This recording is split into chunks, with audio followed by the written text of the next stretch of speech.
JB stern రాసిన 'the stranger women' అనే కథ.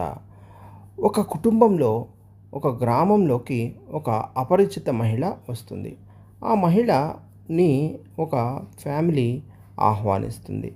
ఆమె అందం మరియు రహస్యమైన ప్రవర్తన అందరినీ ఆకర్షిస్తుంది. ఆమె ఏంటి, ఏం చేస్తుంటుంది, ఎక్కడి నుంచి వచ్చింది అనే ఆ ఆలోచన అందరిలోనూ ఉంటుంది. అయితే ఆమె వల్ల మనుషుల మధ్య అసూయ మరియు గొడవలు ప్రారంభమవుతాయి.